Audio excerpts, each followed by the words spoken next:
when I was writing a newspaper column in Philadelphia, I'd written a story about a kid who was killed over a drug problem.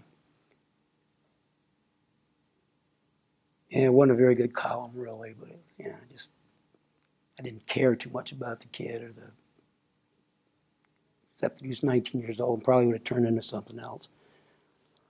But it was a sympathetic column, and his brother called me and his mother called me, and the brother was talking about how he was going to break my legs and people were going to go looking for me. And in those days, you said something like that to me. Maybe you could and maybe you couldn't, but we were going to find out. So I said, well, where are you? And he tended bar at this place called Devil's Pocket, which is the worst neighborhood in Philadelphia, regardless of, ethnic background. And I went over there and, tried to talk. This guy was alone there with, anyway, he wasn't alone. There was 5 or 6 people with him.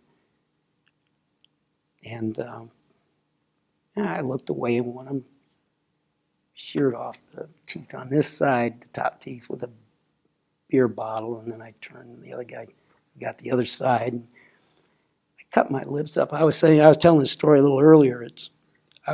I wasn't really hurt. I mean, I was hurt, but not, I wasn't damaged. And it was Randall's birthday party. It was December 11th. And so, I'd promised to go over there, and so I went over anyway. And they made more of a fuss of it than I thought. I mean, as I said before, I look better without my, the teeth. I look better than Cobb had in winning any of his fights, But he saw it and asked me what happened, and I told him, and he said, well, do you want to go straighten it out? Now, there's a question that you want to think about.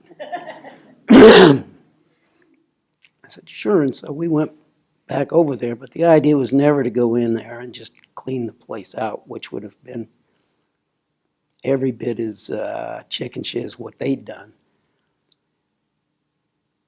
But I hadn't really thought anything out. So we walked in there, and I started talking to this guy about philosophy and, how nobody's safe in this world and how you got to be,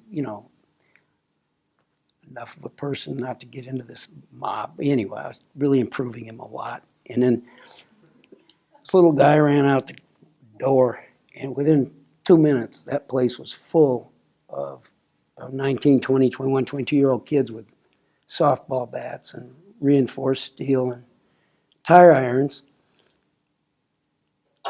And, we tried this. It's a very hard thing to scare 30 people away when they got tire irons. And we went outside, and Cobb got hit over the head first, but he just slipped down. I should have known that he wasn't hurt. And I figured we were both dead. So I thought, well, it's just sort of a parting gesture. I was going to get the guy that got him, and then just saw this kind of almost slow motion, this bat just swinging into my vision. And the next thing I knew, this voice woke me up screaming, if he's dead, so is every one of you. And Randall had somehow gotten over me and just screaming scared enough of these people away that, we were able to get to a hospital. Now, I don't really buy that it changed my life. It certainly ruined the evening. But, what it did do, though, was for a long, long time after that, 15 years, nothing tasted the same to me. I liked seafood all of a sudden, but alcohol had a very bitter taste all of a sudden, almost like battery acid. And I really couldn't drink anymore. And it's not much fun to go into bars if you can't drink. So with, 8, 10 extra hours a day, as I was saying, I started to write a book. And in that sense, it did,